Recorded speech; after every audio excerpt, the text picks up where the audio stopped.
Un général de l'état-major russe tué dans l'explosion de sa voiture dans le sud de Moscou. La Russie soupçonne une opération ukrainienne.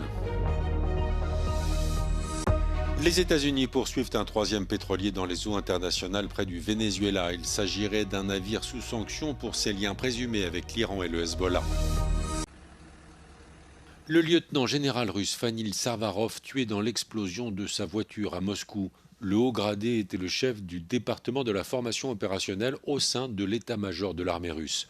La charge était, semble-t-il, placée sous son véhicule.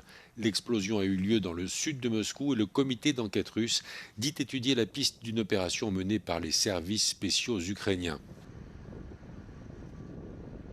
Следствием отрабатываются различные версии убийства. Одной из них является версия, связанная с организацией преступления украинскими спецслужбами. Ход расследования поставлен на контроль в Центральном аппарате Следственного комитета. Следствием будут назначены необходимые экспертизы, в том числе судебно-медицинская и взрывотехническая. Допрашиваются свидетели и очевидцы, изучаются камеры видеонаблюдения. Les attaques à l'explosif ont fait plusieurs morts en Russie ces dernières années. La fille de l'idéologue Alexandre Douguine, Daria Dougina, a ainsi été tué en 2022, le blogueur Maxime Fomin un an plus tard, et plus récemment le général Yaroslav Moskali et le commandant Igor Kirillov. Il pensait obtenir son diplôme universitaire, il risque désormais l'expulsion. Deep Chambarkar est un jeune Indien de 25 ans qui étudie la gestion d'entreprise à l'université internationale privée de Berlin, l'IU. Mais cet été, il reçoit tout à coup une lettre lui ordonnant de quitter le pays. I was really surprised to have it because in my case I didn't do anything wrong. I came here as a student. I came here to study. I came here for a better future. Le visa de Deep et ceux d'environ 300 autres étudiants indiens n'ont pas été prolongés en raison d'un différend entre l'université et les autorités allemandes. Celles-ci ne reconnaissent plus les études à l'IU comme un enseignement en présentiel, alors que les étudiants concernés avaient reçu la promesse de pouvoir réaliser leur cursus en Allemagne.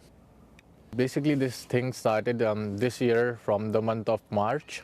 They started deporting students because they consider the course that IU offers is a distance learning course.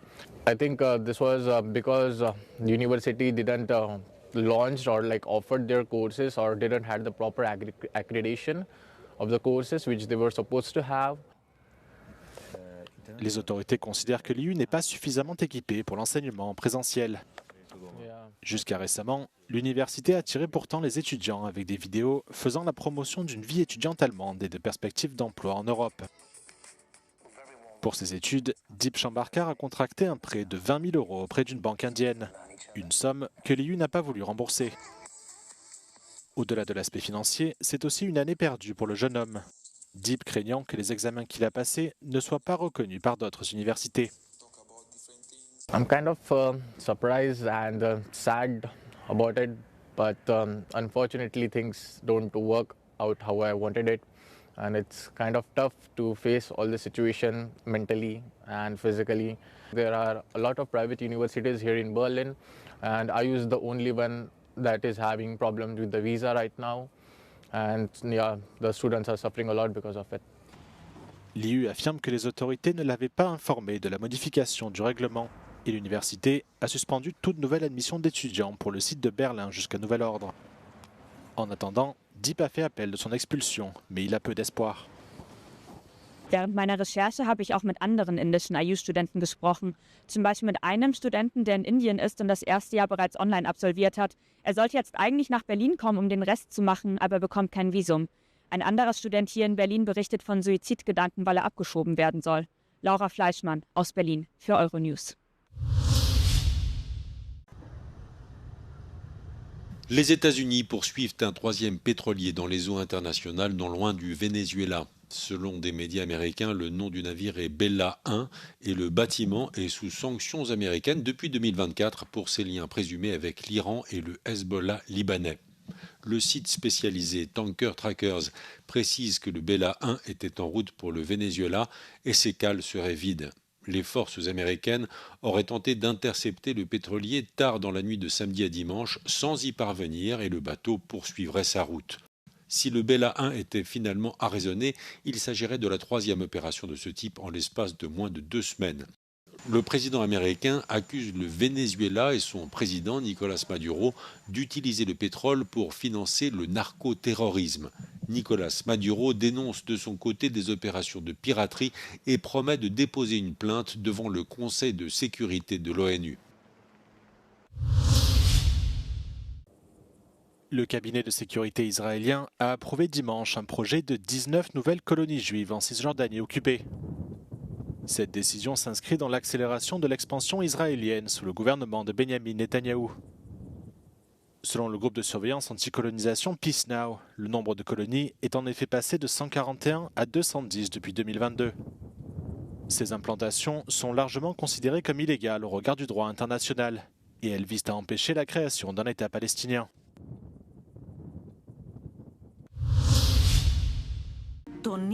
Dix jours avant le début de la présidence chypriote du Conseil de l'UE, le gouvernement chypriote a présenté son logo et son programme de travail pour le premier semestre 2026.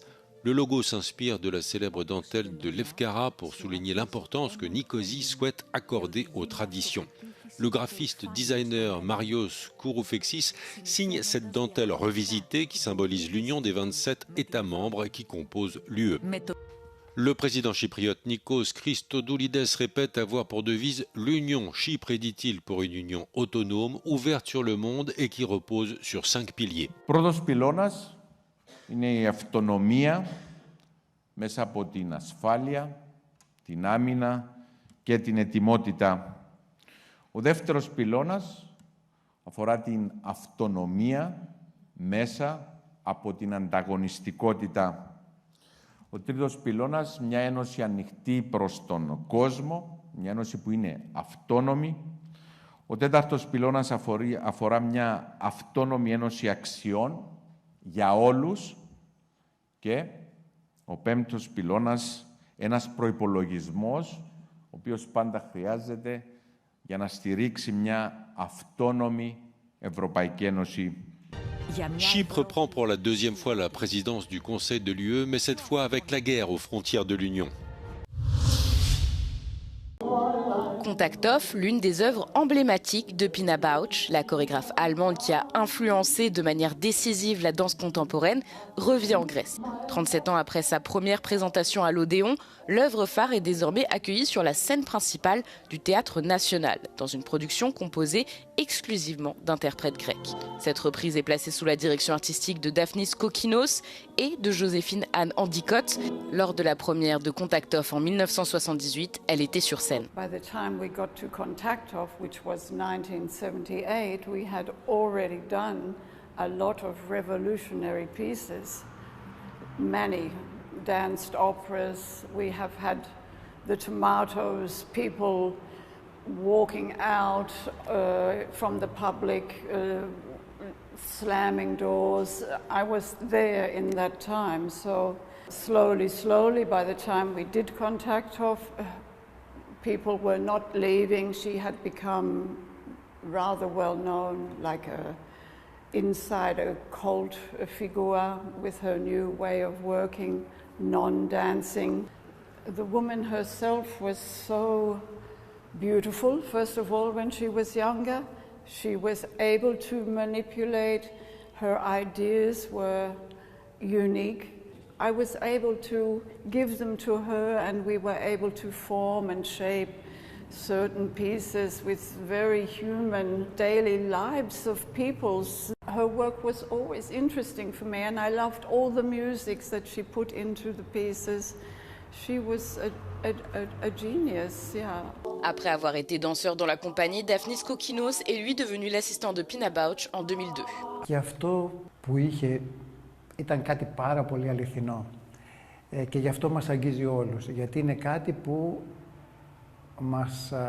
ανήκει σε όλους, κάτι που έχουμε όλοι κοινό. Και αυτή μπόρεσε να το κάνει χορό, να το κάνει κίνηση και να το βγάλει πάνω στη σκηνή. Είναι πράγματα που αγγίζουν όλους μας, είναι πράγματα που μας καίνε όλους μας, που σκεφτόμαστε. Με αυτά τα πράγματα ζούμε κάθε μέρα και αυτά τα πράγματα τα καθημερινά αυτή μπόρεσε και τα έφτιαξε έτσι που τα έφτιαξα να είναι πραγματικά τέχνη. Contact-Off constitue un jalon de la première période de Pina Bausch, ainsi qu'un exemple clé de sa collaboration avec le concepteur de décors et de costumes Rolf Borzig. Το Contact-Off για μένα είναι ακριβώς ένας τόπος συνάντησης 23 ανθρώπων, οι οποίοι παρουσιάζονται σε μια, κατά κάποιο τρόπο, αίθουσα χορού, αναζητώντας την ανθρώπινη επαφή. Είναι ψήγματα όλης μας της ζωής και όλης μας της ύπαρξης μέσα από τα μάτια της Pina Bausch και νομίζω ότι αυτό συμβαίνει και σε αυτόν που το παρακολουθεί. Για μένα είναι ένας τόπος ελευθερίας. Σαν να βλέπεις μια μικρογραφία μιας κοινωνίας. Πολλές φορές νιώθω ότι είμαι σε ένα χωριό με όλες αυτές τις καλές και τις κακές στιγμές ενός κλειστού κόσμου, ας πούμε, ο οποίος εδώ πέρα περνάει από το πιο μικρό στο πιο μεγάλο. La pièce continue de tourner à ce jour, souvent avec des interprètes d'âges différents, d'adolescents aux personnes âgées. Les météorologues prévoient peut-être un Noël sans neige dans le sud de la Finlande, mais ce n'est pas le cas dans le Grand Nord. Comme le rapporte YLE, la chaîne publique finlandaise, une fois n'est pas coutume, le Père Noël a décollé de son quartier général de Korvatunturi en Laponie pour souhaiter un joyeux Noël à tous et offrir des cadeaux aux enfants qui ont été sages au cours des 12 derniers mois.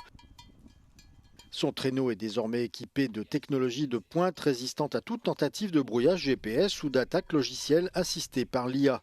Il peut ainsi franchir mer, océan et montagnes sans que rien n'entrave sa mission de paix, d'amour et de partage, a précisé la télévision publique finlandaise, chaîne officielle du Père Noël.